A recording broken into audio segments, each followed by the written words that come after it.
everyone. My name is Laura Kopek, and welcome to Health Matters with Laura Kopek. So today, in honor of the new year, I've decided to uh, open up my first book that I wrote called Let's Get Real About Eating. And I wrote this about 12 years ago now. And so science changes, right? And data changes and science evolves. So I decided to go back into the book at the strategies at the end of each chapter and kind of talk about them and see how relevant they are and maybe bring a fresh perspective to it. So when I wrote this book, there was nothing of its kind out there. I felt a real compelling need to take the science, put it into an easy to understand conversation for the reader, and then to break down strategies. Because even when I was studying and learning about nutrition, there isn't enough strategies to help the average person navigate. Once you find out the information, what are you supposed to do? You're supposed to give up something entirely, and what if you can't? So the strategies became really important. So if you don't have a copy of my book yet, you can get it at the Barnes& Noble website. You can also pick up a copy in our office. And let's dive in, okay? All right, so chapter 1 is eat real food, okay? So this is also set up in like rule number 1, eat real food. All right, what you can do right now. And this is a great way of kind of having a baseline, right? Because we all eat out, travel, eat with friends, go to family's house and see something different. Have a conference and the buffet table is like, oh gosh, what should I eat? So a lot of this needs to have kind of a baseline. All right, number 1, take ownership. The only way to stay committed to better quality food is to make a commitment to your health and to the real reasons your body eats, fuel, and nutrients. Number 2, trust no one. Boy, that's really true, right? We're a more educated audience and we're understanding how true that really is. You should not trust your government, the media, or a third-party organization to make the best decisions for your packaged food. You can use your own common sense to help guide you through the grocery store. The word free of additives or no artificial flavors doesn't necessarily mean it's a clean and healthy food. So that's kind of the suspicion you should have when you look at a label. Number 3, read what is in your pantry. Most of us don't even realize what we've been eating. So the first step is to become aware of what is on your label. Can you pronounce it? Can you understand it? Do you know how the ingredient was made? Do you really want to put something in your body when you don't know where it came from? Number 4, be smart. Fill your grocery cart with lots of single ingredient foods like carrots, bananas, apples. At least 2/3 of your grocery cart should be single ingredient foods. Number 5, add smart. Add at least one single ingredient food at every meal. Example, add a blueberry to your breakfast cereal. If you have yogurt, add fruit. If you have eggs, add spinach, tomato, onion. Number 6, think smart. Shop the old-fashioned way. Imagine yourself at a farmer's market when you're at the grocery store and purchase the majority of your groceries as if you're at that farmer's market or as if you are at the farm. Number 7, be language savvy. When shopping, remember it's not just about the pronunciation of an ingredient, it is also about understanding how the ingredient came to be. Number 8, choose one. Begin with one artificial ingredient and phase out of buying this ingredient. Start with artificial colors. Eliminate the food dyes. Number 9, take a stand. Refuse to buy products from companies that have removed food dyes out of the food they ship overseas, but not in the United States. Number 10, shop weekly. Eating real food means you do have to increase the frequency with which you go to the grocery store. Number 11, health matters. Remember that what you eat impacts your health. Number 12, don't give up. When making the transition to eating better, it is easy to feel frustrated and want to give up. especially if you're a mom and can't get your family on board with eating better. When feeling discouraged, remind yourself you care about your health and the health of your children. These are great reasons to stay dedicated. Okay, I think all those still stand. All right, chapter 2. Let's go to that. Number 2, rule 2, avoid buying and eating food with high levels of pesticide residue. All right, so strategies, what you can do right now. Number 1, know the code. Organic produce is labeled with that UPC code, that sticker, begins with the number 9. Conventional non-organic produce that may contain pesticide residue begins with the number 4. Sometimes produce gets mixed up. So, if you're going to be wanting to buy organic, make sure the sticker says that. Number 2, shop the farmer's market. When you make a trip to the farmer's market, you get to look a real person in the eye and ask them what they're using on their produce. Some farmers will tell you they use organic measures to prevent insects, which may be the same measures certified organics use. Number 3, be in the know. Check out the Environmental Working Group's website. That's www.ewg.org, and view their current report on which fruits and vegetables have the highest trace of pesticides. They do a dirty dozen and a clean 15, I think. And I think they're still doing that. So number 4, this is one that not everyone knows. Avoid imported produce as much as you can, right? We want to eat real food first, right? So if we hierarchy like that, whether you buy organic or not, you need to avoid conventional produce from other countries. Remember, the reason why we sell illegal pesticides. So certain pesticides have been banned in this country, but we sell them to other countries. Other countries use it on their crops, and then they import that crop back into the United States. See what I'm talking about? Number 5, protect your home. While the majority of pesticide exposure comes from food, other sources that we use in our backyard and insect repellents.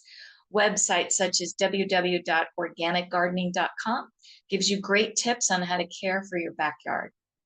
Number 6, wash your produce. Wash under warm water and a scrub brush. If you want to get fancy, you can make a solution of 8 to 10 ounces of water and a few drops of oregano essential oil or liquid grapefruit seed extract in a spray bottle. Spray your produce, scrub, and rinse clean. Even though we cannot wash the pesticides that permeate the flesh of our fruits and vegetables, we should still wash any residue on the outside, along with unwanted organisms or bacteria. Number 7, plant a garden. If buying organic is too much of an expense, try planting a few vegetables. And you can even do this in a pot on a patio at an apartment. Okay, I like those strategies. They still stand. Chapter 3. Okay, rule 3, know your food, especially the genetically modified stuff. Okay, know the list. Number 1, as of August 2012, the foods containing genetically engineered organisms are alfalfa, corn, canola, soybeans, papaya, zucchini, and crookneck squash. Potatoes and tomatoes are no longer genetically modified. So I'd be curious to see if that's still the case this many years later. There is a strain of rice genetically modified called golden rice, but it's primarily grown and sold in Philippines and Taiwan. Sugarcane and salmon are next to be genetically modified.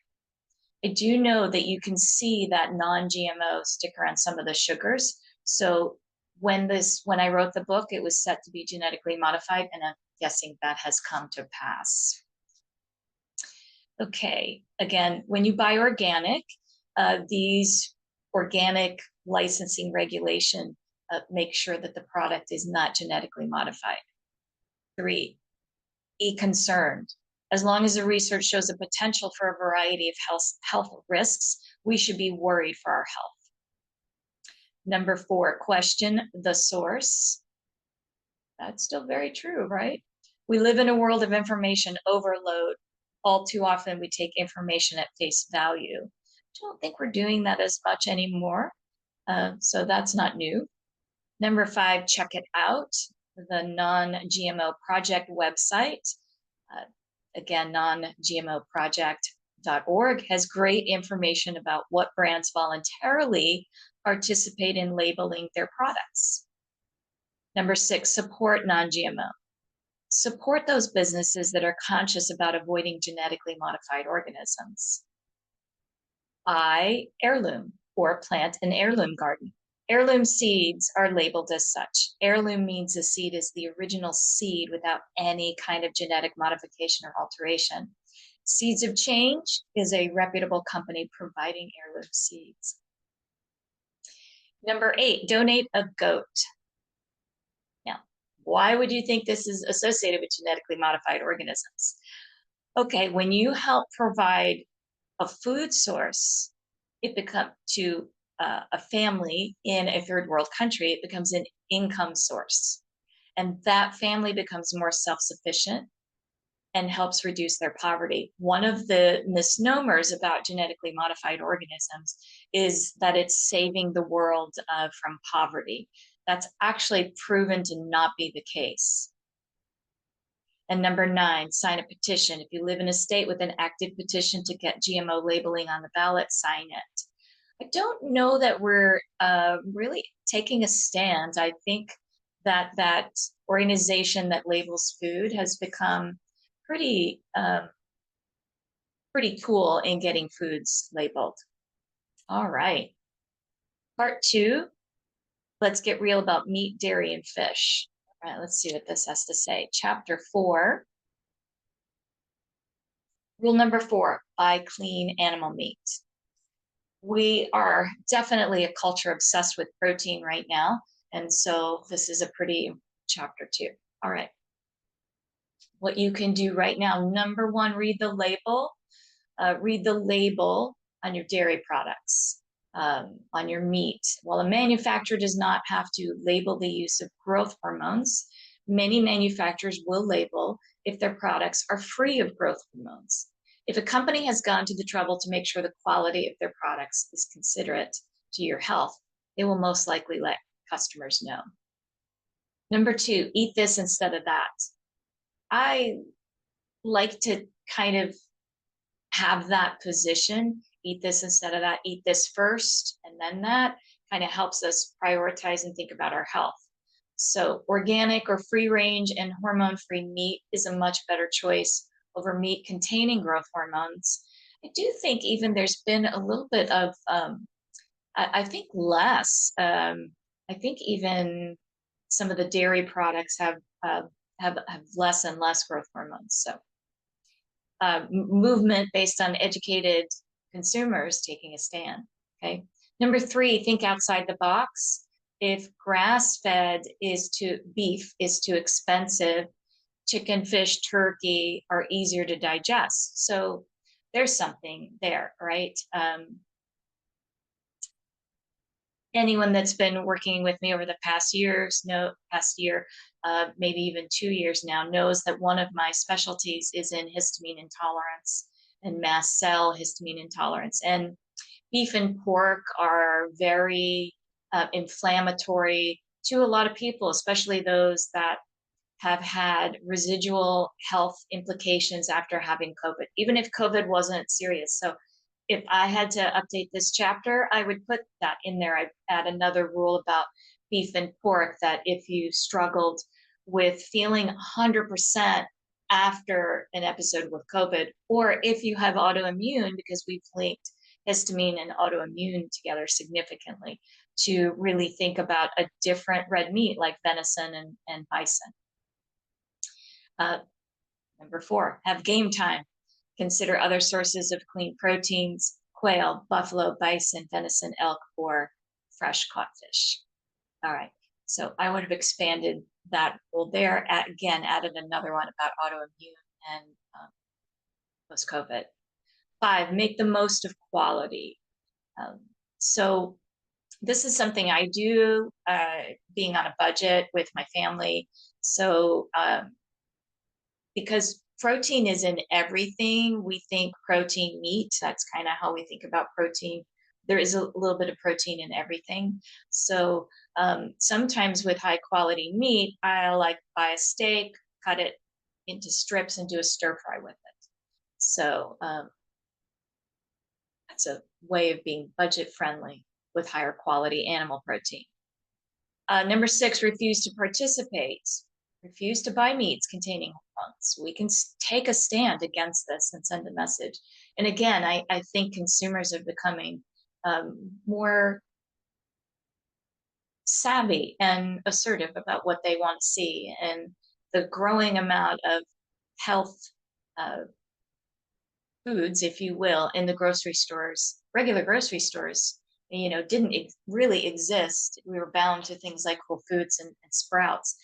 But with that has come an increase in packaged and processed foods for that natural consumer. So you have to be aware of those. Okay. Uh, Number 7, eating out, go without. You're not sure of the quality of meat served at a restaurant, best to make that a vegetarian selection. Number 8, give thanks. Once upon a time, meat was a luxury item in this country. There are many countries that still are able to eat little to no meat. We need to remember to appreciate the availability of quality meat. All right. Chapter 5, how much and how often? All right. Let's see.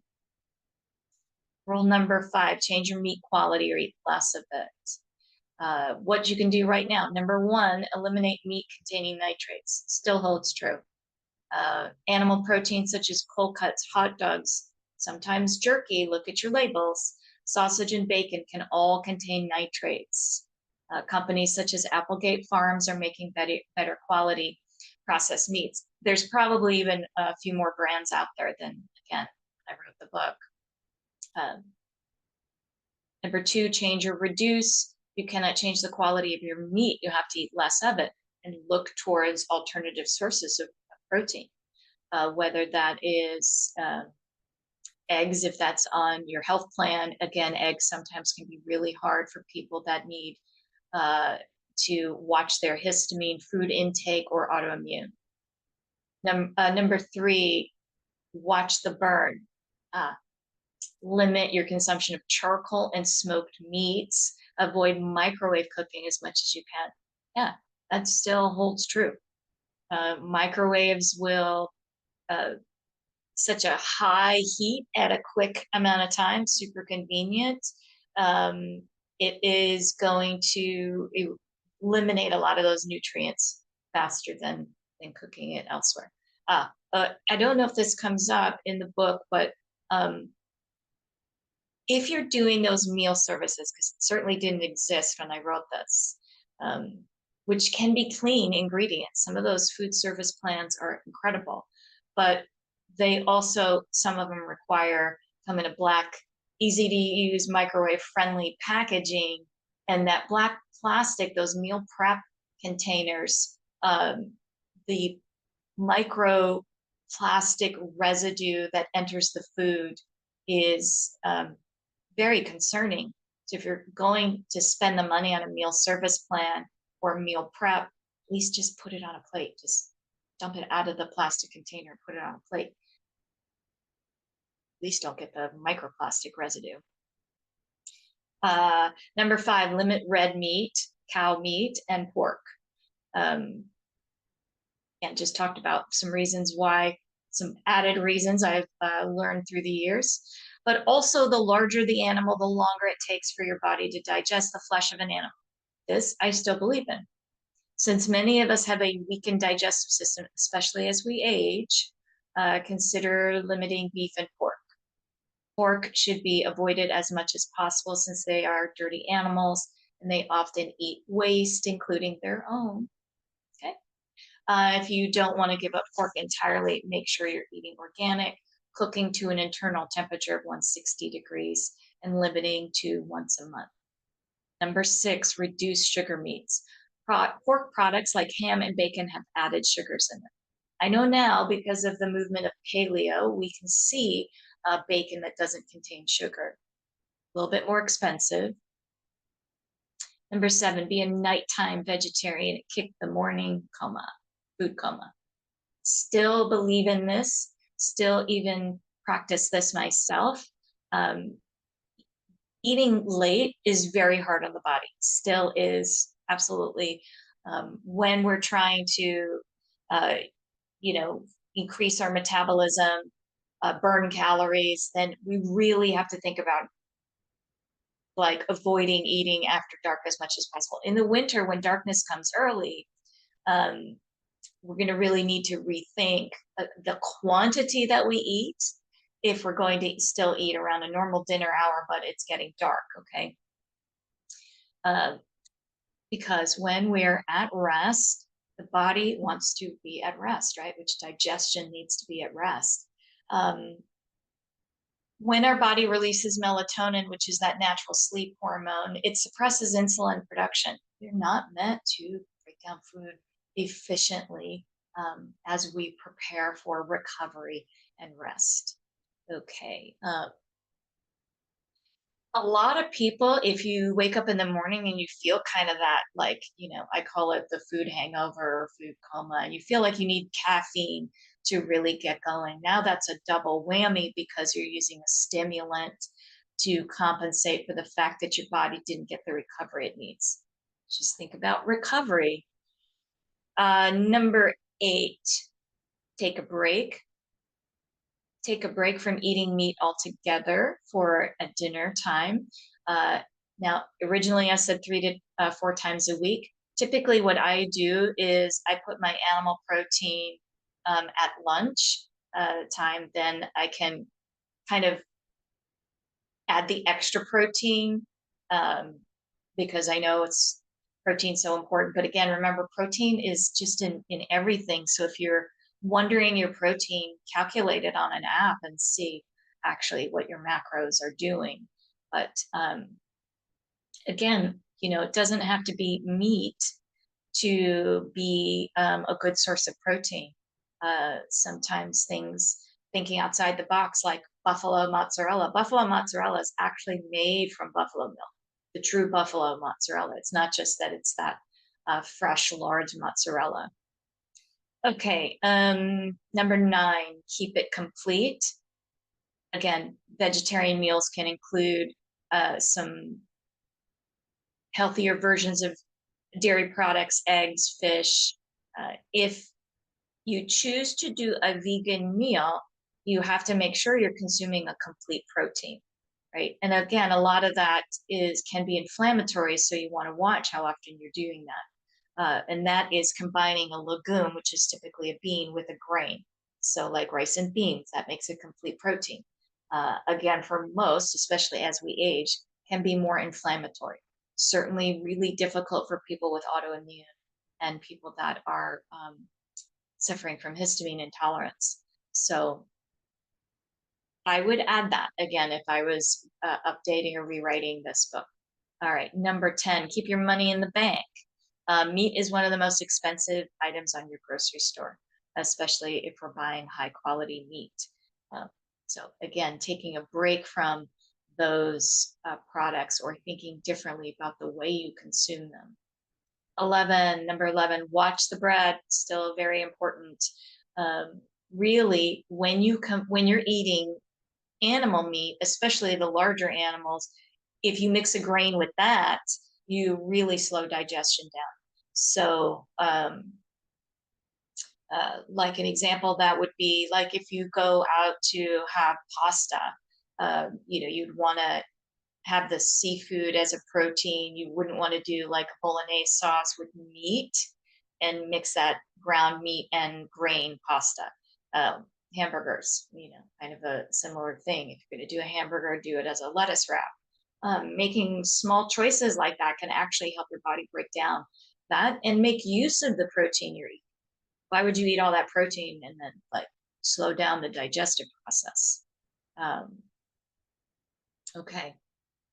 12, weight loss conscious. If you're watching your weight, uh, not only portions are important, but how you combine.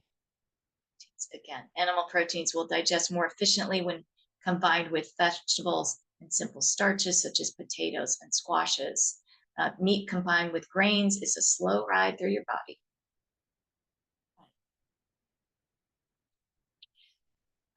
Chapter 6. I refer to this chapter a lot. There is a lot of confusion around cow dairy. Rule number 6, choose your dairy products wisely. Okay. So what you can do right now, because the idea of taking out cow dairy is really hard for some people. So again, the strategy should be about making sure that we're doing better. Okay.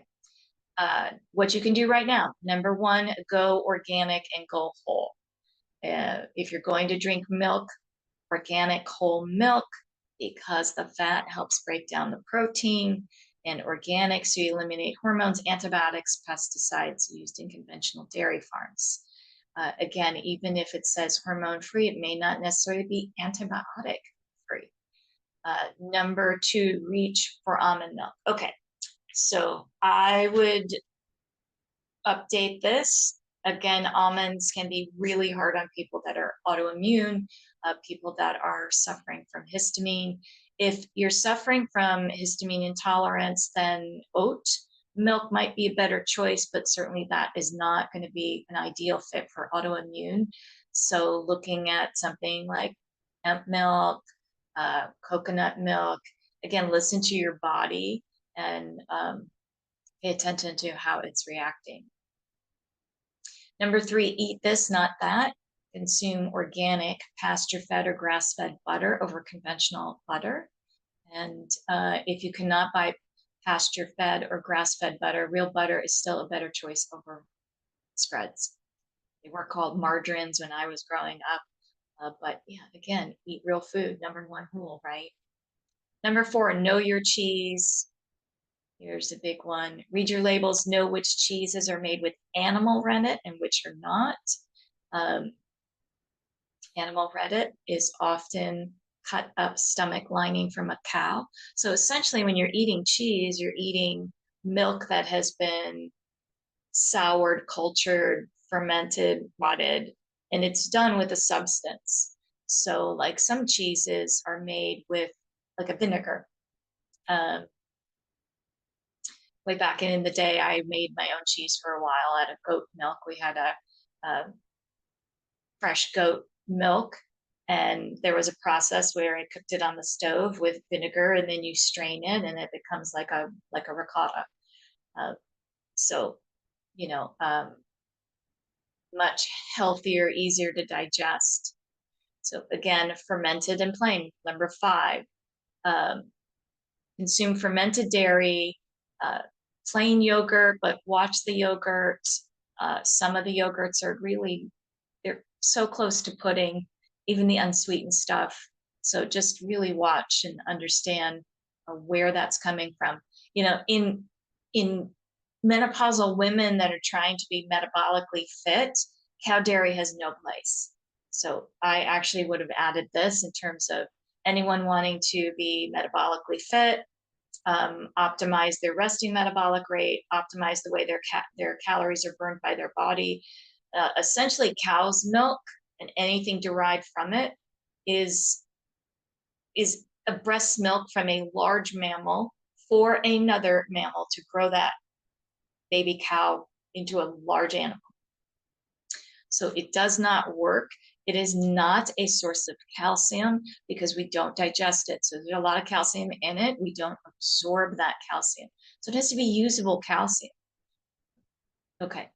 So number 6, keep this sugar stuff clean. Many of us like our ice cream. Ice cream is dairy combined with sugar. This combination can be a real problem for people. Totally, like just can't. Has to be a real exception. I don't like the word treat. We call treat as if the food that really damages our health has this label of a reward. Let's go get a treat. Oh yeah, and that's the food that will really do our health harm. So thinking about the dialogue you have with yourself and your children around food can really, really help. Okay, number 7, avoid combining dairy and wheat. Since both cow dairy and wheat often stimulate the body in an unhealthy manner. Avoid combining the two foods at one sitting to reduce the shock on the body. Yeah, still believe that. Number 8, try goat instead. Goat milk is closer to human breast milk than cow's milk, so it's more easily tolerated, easier to digest, better choice for developing children. Uh, Goat milk's been made into a variety of foods: butter, yogurt, kefir, soft and hard cheeses. All those still stand. Again, would have added a few of those. All right, chapter 7. Rule number 7, eat small fish at least twice a week. A good, easy to digest source of protein. Again, this is going to be really difficult for people that are histamine. As long as it's super fresh, ultimately histamines comes down to the age of things. Seafood is often very old, even if it's fresh, because it has to come from the coast. So number 1, eat small. The smaller the fish, the less likely it is to have accumulated years of toxins, and this may reduce your risk of toxic exposure. Small fish, such as herring, sardines, and anchovies, are rich in omega-3 and safe to eat. Number 2, eat often. Fish and some shellfish, such as mussels, contain important nutrients to help protect us against heart disease, high blood pressure, certain cancers, nutrients for our brain. Number 3, think pink. Salmon is one of the most important fish we can eat. You can't afford a salmon fillet. Canned salmon is an affordable and nutrient-rich alternative. Number 4, keep the flavor. Salmon is often overcooked, and this can dry the fish and take some of the flavor with it. Carefully cooked salmon, check often with a thermometer to make sure you cook, but don't overcook. That's a big one. Number 5, buy local or organic. Local fish is less expensive, will carry more nutrients due to freshness, and will have lower histamines. Organic fish farms, such as salmon and tilapia, cause less pollution than regular fish farms. Buying organic farm tilapia means a better quality of fish than can otherwise bottom feed in certain conditions. It's where tilapia is getting a bad rap. Affordable fish, have to be careful the source. Number 6, limit eating bottom feeders. Full-time bottom feeders such as crab, lobster, catfish, halibut, snails, clams, bluefish, flounder, sole, grouper, carp, and shrimp are more likely to consume toxic sediment that fall to the bottom of the ocean floor. Some bottom feeders have a plant-based diet, but others are eating other bottom feeders. All in all, bottom feeders are more likely to carry a greater toxic load. I would still agree with that. Number 7, bake on a rack.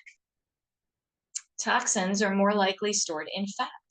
Cooking larger fish on a grill or a rack in the oven allows the fat to drip off the fish, meaning the toxins have a chance to drip off as well.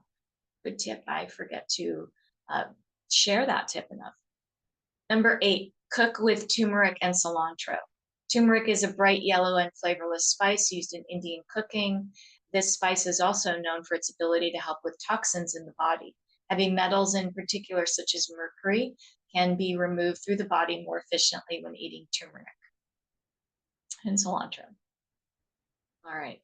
Number 9, eat canned mackerel or salmon. If fresh fish is too expensive, consider canned mackerel or salmon.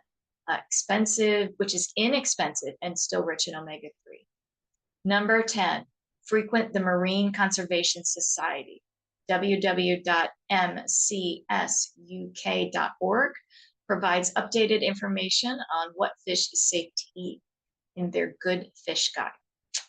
And support Greenpeace International Plan for protecting our oceans. Greenpeace.org, and you can even /international/en/campaign/oceans/marine.reserves. Know who's actually spending the money to help us. All right, let's see here. So let's see, we're going to do this in 2 parts. So chapter 8, the big conversation on gluten. Let's talk about that. I talk about gluten a lot, probably every day that I'm educating them and providing strategies. Rule number 8, rethink gluten, then reduce or eliminate it from your daily diet. Sometimes it's, especially at different phases of life or different phases of illness and recovery or stress on the body, taking an inflammatory food like gluten and going gluten light, or again, eliminating it for a period of time.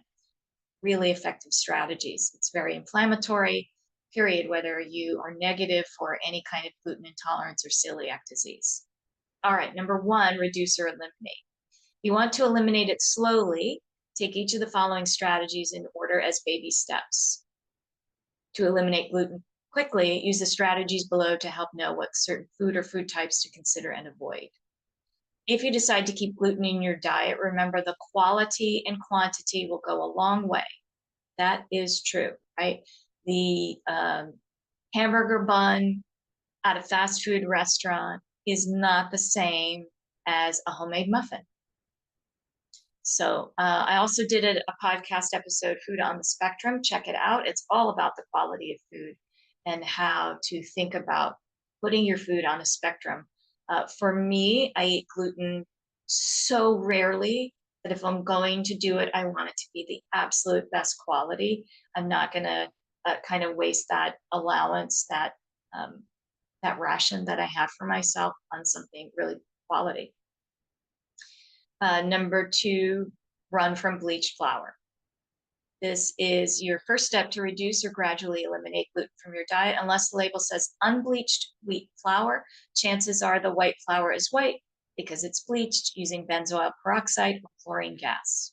Yep. Bleaching in itself does not change the nutritional value significantly since white flour has nutritional value anyway. But it's another step in processing we can do without. Number 3, follow rule number 1, eat real food.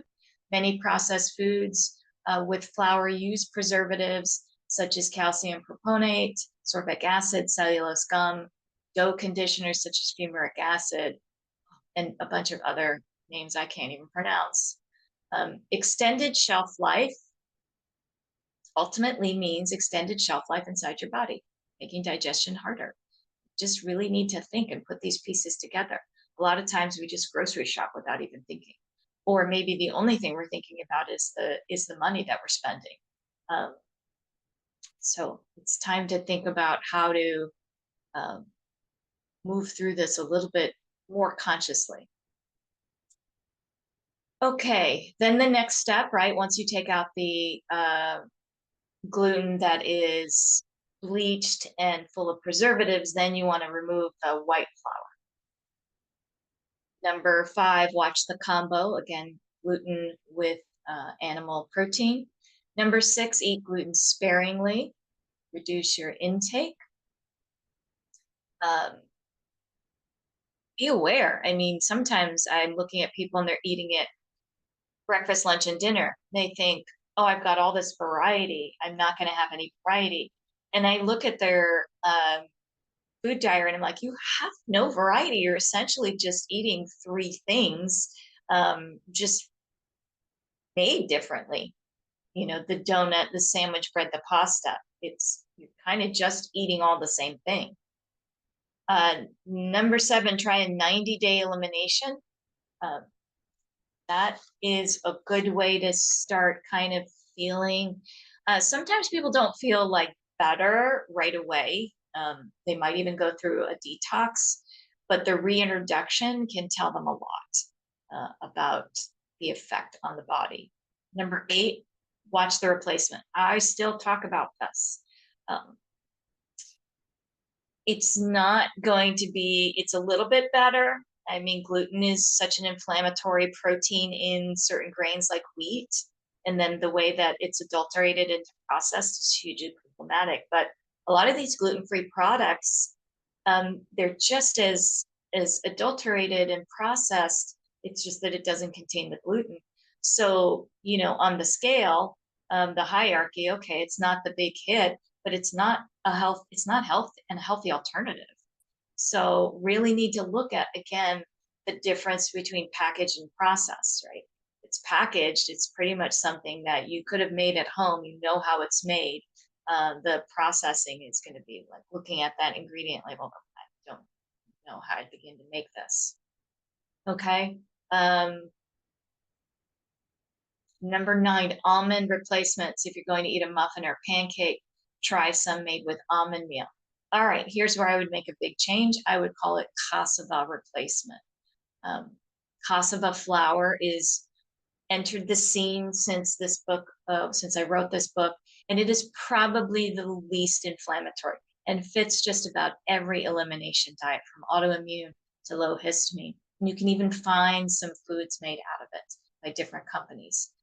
You have to be a little bit more creative in how you cook them, but even you can buy cassava flour and make pancakes, and a super great alternative to feel like you're still getting kind of carb. Um, Number 9, watch the corn.